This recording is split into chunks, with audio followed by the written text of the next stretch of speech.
захиргааны их шүү гарчаад байна. Тэгэхээр ИК компаниг одоо Generatec гэдэг урд нь одоо 133-аас хүүхдүүдэд 3500 м2 гадраа үлдээхгүй гэсэн шиг нийгмийн хариуцлага ухамсарлаад ИК компаниг одоо манай орооны үйлдвэрлэлийг энэ гадраа өгөөд захиргааны иргэд гаргасан шүүхийн хэмжлээс давхар заажээ гэдгийг бас уриалж байгаа.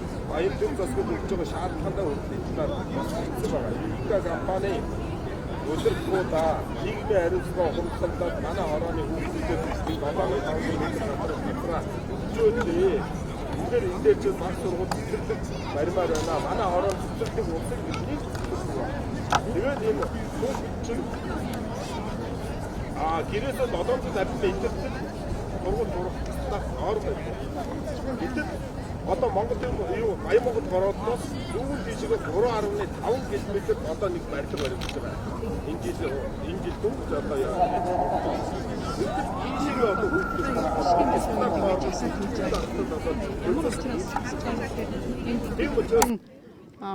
Хороо ерөөсөн улсын сургууль байхгүй. Тийм. Тэгээд одоо хоёр сургууль нэг сургуульд одоо хичээлж байгаа. Тийм. Нэг нь болохоор Монгол Тэмүүлгээд сургууль байгаа. Нэг нь болохоор 133 дугаар сургууль гээд байгаа юм. Тэгээд 133 дугаар сургуульд бол олон хүүхэд байдаг. Одоо 1700. Энэ хүүхдүүд 3 ээлжээр хичээлж байгаа болохоор одоо бага хүүхдүүд бол айгүй ороод харж байна. Тийм. Тэгээд энэ Монгол Тэмүүл гэдэг сургууль бол одоо энэ 133 дугаар сургуулиас уг нь гар гээд цаанаас нь тэгсэн байгаа юм. Тэгэд гарахгүй одоо энэ сургуулийг ингээд чөлөөж өгөхгүй байна. Тэгээ бид нэр одоо энэ сургуулаа энэ 133 дугаар сургуульд нь авч үлдмээр байгаа байхгүй юу. Тэгээд одоо энийг л авахын төлөө ингээд чагсаал хийж байна.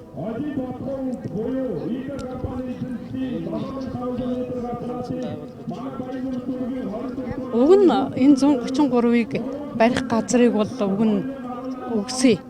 Одоо энэ 26 дугаар хороонд тэр газар одоо ерөөсө чөлөөлж өгөхгүй байна. Тийм. Тэгээ одоо ямар учраас энэ олгосон газар нь олдохгүй байгаа юм одоо яг нарийн учрыг нь бол сайн мэдэхгүй байна л да.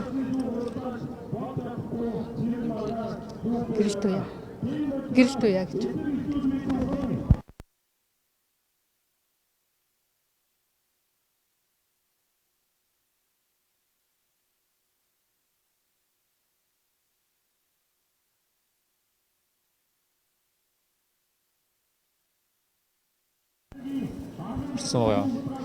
Би нөгөө хүүхдүүдийнхээ төлөө жагсаж байгаа. Тэгээ хүүхдийн нөгөө сурах эрх зөрчигдөж байгаа. Яагаад зөрчигдөж байгаа гэхээр нэг хичээлийн байранд хоёр сургуулийн үйл ажиллагаа явуулаад байгаа.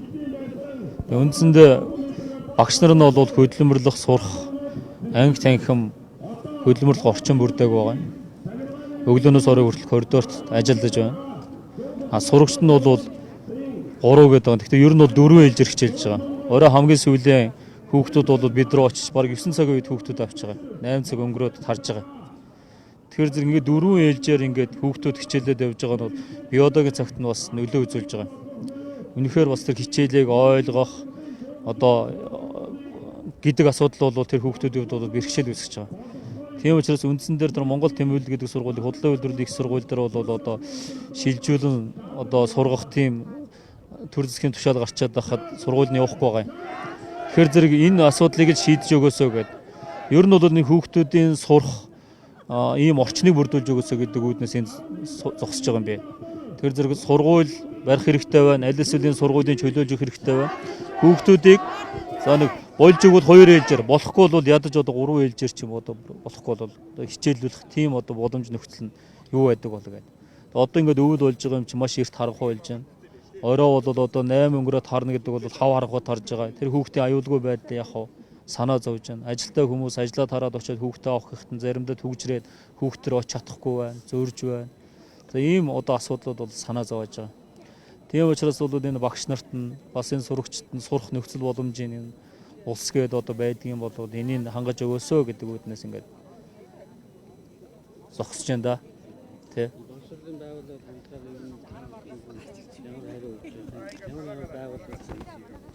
За ер нь бол боловсролын яамд хандж байгаа. За мэдээж хэрэг ерөнхий сайдад хандж байна. Цаашаа бол одоо боловсрол ерөнхийлөгчд бас хандж байна. Тэгээд доошоо нийслэлийн боловсролын газар, энэ нийслэлийн засаг даргын хамгийн газар их хэмжлэн хэд хэдэн газруудад хандаад байна л да. Бодвол одоо нийслэлийн засаг даргын хамгийн газар ч юм уу нийслэлийн боловсролын газрыг бол тэр худлын үйлдвэрлэлийг сургуулийн хичээлийн байрны засварыг хурдан дуусгаач. Тэгээ Монгол Тэмээлэл сургуулийн одоо сурагчдууд бол автобусаар зөөлөгдөг ахлахангийн сурагчд байгаа. Нэг 200 гаруй. Тэгээ тэр хүүхдүүдийг бол тийш нь хурдан нүүдгэн шилжүүлээч. Одоо өвөл хүүтэрлээ. Энээс өмнө бол одоо сургуулийн чөлөөлж өгөөд 2 ээлжээр нь хичээлүүлээд өгөөч. Ингээд сурах орчны бүрдүүлээд өгөөч гэдэг талаасаа бол ингээд шатны газруудад одоо бичиг хөргүүлээд ингээд шаардаад явж байна л та. Гэхдээ бид нар маань бас яг тийм нэг бас нэг дуулууртаа хүлээж яваад маш хурдан хөдлөхгүй байгаа. Тийм учраас л одоо энэ өнөөдрийн ингээд талбайдар гарч ирэх үйл ажиллагаа ингэж явж байгаа.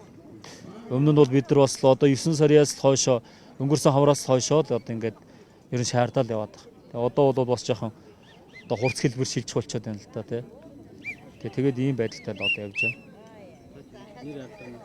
Би бол одоо П Баянсан гээд тэр 50 дугаар сургуульд миний одоо 2 хүүхдээ явдаг. Тэгээд эцэг нь явж байна.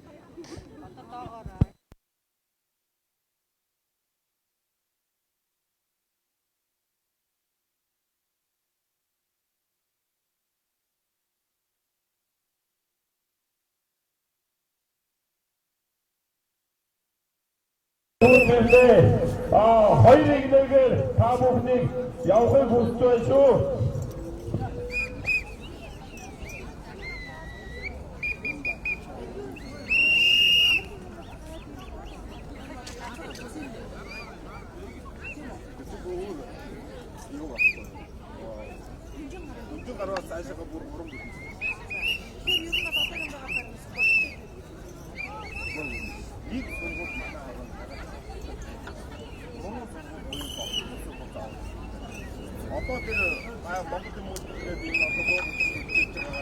Одоо ямар ч гэсэн бид нэр хүүхдүүдээ ерөнхий боловсролын сургуульд орууллаа гэж бодсон чинь одоо тэгээд хүүхдүүд хангалттай сурлага мэдлэг авч чадахгүй байна нэгдүгээрт. Одоо тэгээд хоёрдугаарт гихтэр зэрэг байр тохихгүй тэр чинь 4 ээлжээр хичээлж гэн. Одоо дөнгөж 2 цагийн хооронд чинь жоохон хүүхдүүд юу сурч мэдэж гарах вэ дэрвэл би анх хүүхдээ 1-р ангид ороход нь 1-р ангид орчлоо гэж бодож ирсэн. Тэгсэн чинь яг шорон шиг ямар ч цонхгүй коридор тавиачаад ингээд юу хийсэн салхивч агааржуулагч байхгүй тийм юм тавиачаад суулгац байсан. Тэгээ хүүхдүүдийн маань ингээд уруул хоншоор нь хөхрөөд нүд мүднийхэн доогор хөхөрчөөд ямар ч агааргүй агааржуулагч байхгүй юм чинь тэр чинь одоо тэгэлгүй яах вэ тэр чинь. Тэгээд би энэ 11 рүү утастаж нэг хэл ам хийчээж тэр нэг гонцны нааталд нэг багш нарын өрөө байсан өрөөг гаргаж ямар ч гэсэн цонхтой өрөөнд оруулсан. Гэхдээ л одоо 4 ээлжээр эн чинь бага ангийн хүүхдүүд хичээлэх тэр зэрэг үнэхээр хэцүү хүндрэлтэй тэр хүүхдүүдэд сурцсан юмгүй тийм л хэцүү ээ. Тэгээд одоо энэ сургуулийн газрыг одоо өгчөж болдгүй юм уу? Одоо эн чинь өчнөө байр байшин бариад зарлаа тэр барилгын компани чинь одоо тэгээд тэр сургуулийг л одоо бариулах хэрэгтэй, бариулахыг шаардж байна ард түмнээс бүхэл хүмүүс угаасаа тэр олимпийн нэг алган чинээ газрыг яагаад хүүхдүүдэд зориулж болдгүй юм. Энэ төр яагаад төмөр нүрээ гаргаад тэр газрыг чөлөөлөд өгчөж болдгүй юм одоо. Тэгж л бодож байна.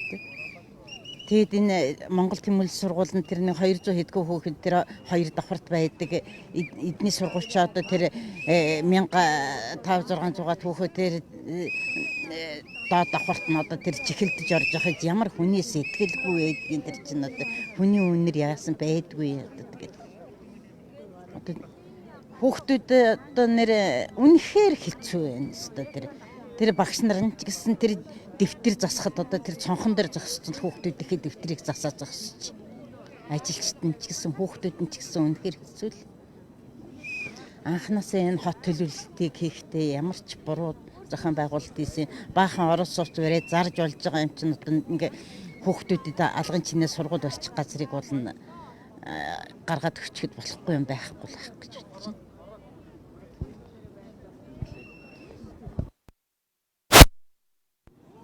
70 жилийн хүүхдтэй гэсэн. Манай зээ тэр сургуульд явдаг.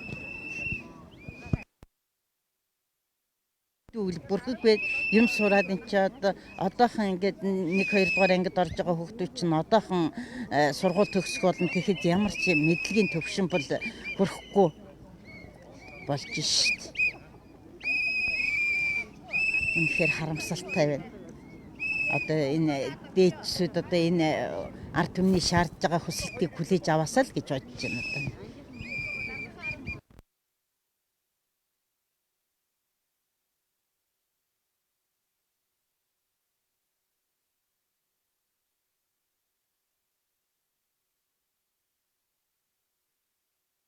Их хурлын дарга Монгол улсын ерөнхий сайд нийслэлийн иргэдийн төлөөлөгчдийн хурал болон нийслэлийн засаг дарга боловсрол соёл шинжилгээ ухааны сайдад шаардлагуудаа гардуулж өгч байгаа. Ер нь манай Баянзүрх дүүргийн 26 дугаар хороо буюу үндэсний цэцэрлэг төрөлгийн хойтол шин суурьшлийн бүс байгуулагдаад 13 жил болж байна.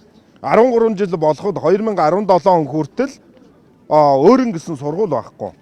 Хүүхдийн эрх одоо үн төлбөргүй эзэмшин гэсэн энэ эрхээ эдэлж чадахгүй байжгаад 2017 онд 133 дугаар сургууль байгуулагдаад ашиглалтанд орсон боловч Монгол Тэмүүлэлгэх сургуулийн одоо эзэмшлийн байранд 1-2 давхурт нь одоо өнөөдөр хүрт толгой орогдож байгаа байхгүй.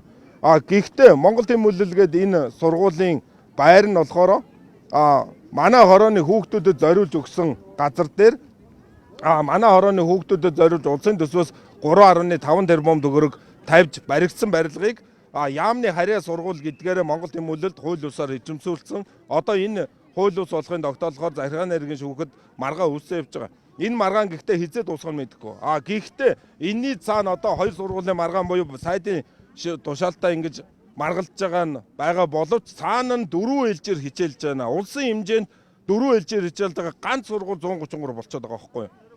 8 цагаас орж байна, 11:30-аас орж байна, 13:30-аас орж байна, 15:30-аас орж байна. Гэтэл одоо төр засгийн одоо боловсролын яам болон нийслэлийн засаг дарга эднээс нийслэлээс одоо 3 ээлжээр хичээлж байгаа л гэж яриад байгаа байхгүй юу?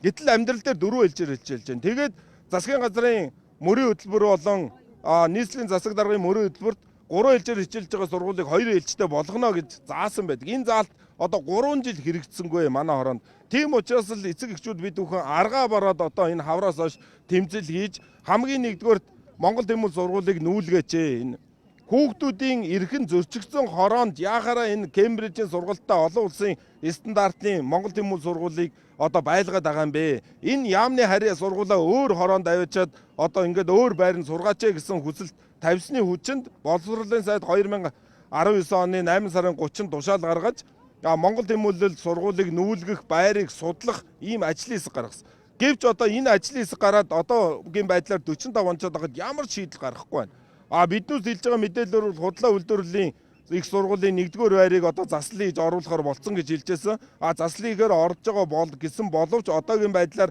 хөрөнгө мөнгө шийдэгдэхгүй ингэж явж байгаа. Тэгээд хөрөнгө мөнгө гаргах тал дээр боловсролын яам болон нийслэлийн засаг дарга хоёр одоо хин гаргах уу, хин ингэх үү гэдэг дээр ингээд бас одоо бас хоёр талцаал байж байгаа ийм сураг байгаа байхгүй юу. Тэгэхээр яг одоо олон хотхны арталт танай сургуульд газар одоо хуваарлж өгсөн гэж байна. Гэтэл ИК компаниас бол энэ манай эзэмшлийн газарт халдаад байна гэсэн гомдлыг бас шүүхэд гаргасан гэж байна. 2007 онд Олимп хотхны ерөнхий төлөвлөгөөгөөр батлагдсан ерөнхий төлөвлөгөөгөөр тэнд улсын сургууль байх ёстой. Гэтэл мөн 2007 он болон 2012 оны архитектур төлөлтийн даалгавар дээр улсын сургууль байсныг 2014 онд зочдууд болгоод өөрчилсөн байдаг байхгүй. Тийм учраас нийслэлийн засаг дарга 18 онд тушаал гаргаад ИК компаниас тэр газрыг авсан. Одоо тэр газар бол өнөөдрийн байдлаар бол нийслэлийн боловсролын газрын харьяанд байгаа. Боловсролын газрын нэр дээр байгаа байхгүй. Гэвч энийг хүлээн зөвшөөрөхгүй учраас ИК компани захиргааны иргэн шүүхэд нэхэмжил гаргаад одоо ингэж хянагдаж явж байгаамаа. Тэгээд өнөөдрийн жагсаалт суулгааны бас нэг гол зорилго бол ИК компанийг нийгмийн хариуцлага ухамсарлаж энэ 7500 м квадратын газраа манай орооны хүүхдүүдэд шилжүүлж өгчөөч. Өөрөөр хэлбэл нийслэг захиргааны иргэн анхан шатны шүүхэд гаргасан нэхэмжлээд татгалзаач. Тэгвэл биднээс 20 оны улсын төсөв тэр газар дээр нь баг сургууль цэцэрлэгийн зохицлбор одоо тусгах улсын төсөвдөр тэр төсвөө суулгуулад ингээд манай ороонд баг сургууль, дунд сургууль, ахлах сургууль буюу зогсолбор сургууль 133 дугаар сургуулийг зогсолбор сургууль болгож иж манай хорооны хүүхдүүдийн эрх ашиг хангагдана гэж ингэж явж байгаамаа. Тийм учраас л одоо Монгол Тэмүүл сургуулийг нэгдүгээрт нүүлгээд өгөөч. Хоёрдугаарт нь тэр Монгол Тэмүүл одоо тэр 133-ын ас зүүн тишээгээ 2.3 км газар эзгүй хээр газар баригдаж байгаа. Тэр барилга нь 2020 онд ашиглалтанд оронгууд тэрийг ахлах сургууль болгоод ИК компани энэ маргаан бүхий газар дээр баг сургууль цэцэрлэгийн зогсолбоор ингэж барина.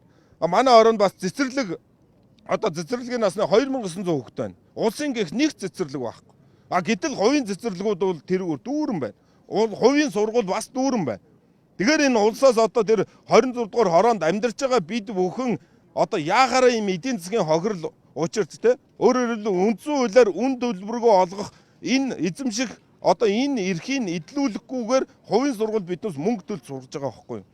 Тэгэхээр л энэ одоо 26 дугаар хорооны иргэдэд бол санхүүгийн асар хүнд дарамт болж байгаа. Тэгэхээр л энэ аргаа бараад эцэг эхчүүд бид бүхэн бас энэ жагсаал цуглааныг хийж байгаамаа. Урд нь ч 2 удааник хэвлэлийн багварал хийсэн багш нараас хүртэл. Тэгээд 133 дугаар сургуульд ажиллаж байгаа багш ажилчдын эрх нь хүртэл зөрчигдөж байна.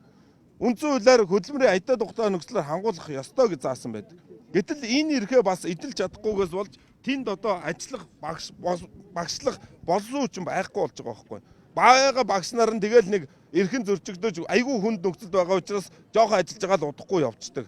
Тэгэхээр энэний заануулга хүүхдийн нөгөө сурах эрх бас ингэ давхар зөрчигдөд байгаа гэдгийг л жоохон ойлгох хэрэгтэй байхгүй.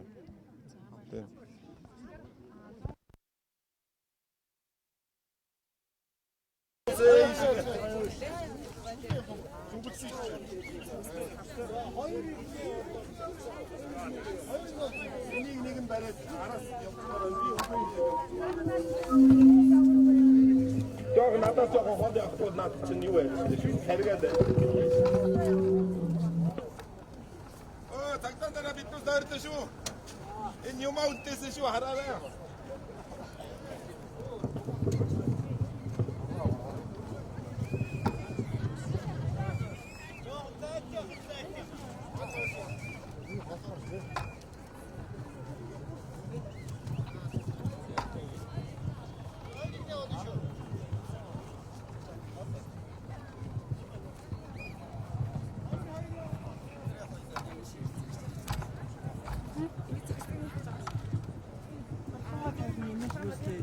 Яриага авцсан ба танай?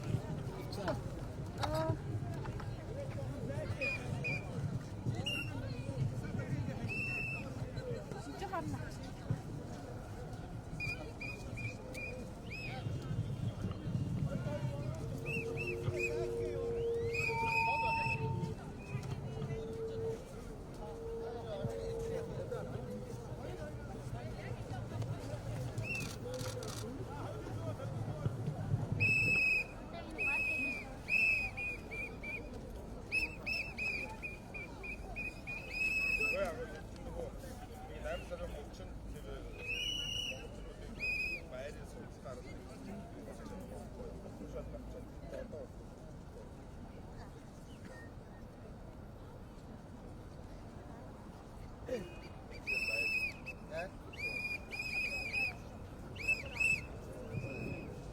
Тэрийн найран засчээд нөгөө тэр чинь Кембриж стандарт гэдэг нэг юм заавал хийсэн байна.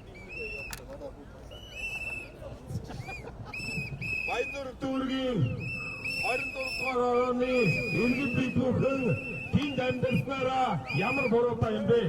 Яагаад манай хүүхдүүд Монголын өнсөөдийн 14 дугаар хогж Өөрөөр баяр дүүргийн 24 дугаар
өөрийнхөө өвөг талаас яг боломжтой.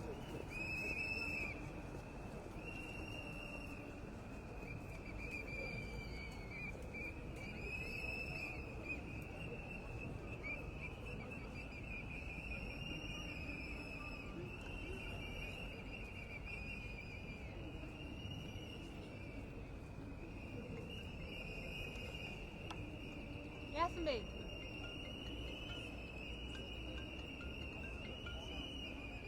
Тэна. Би талбай дээр. Чиний имийг доор юунд харуул хэлчихсэн. Чи доор очиод би хэлсэн байгаа зөв нэг хүн хэлж байгаа юм. Чи доор очиод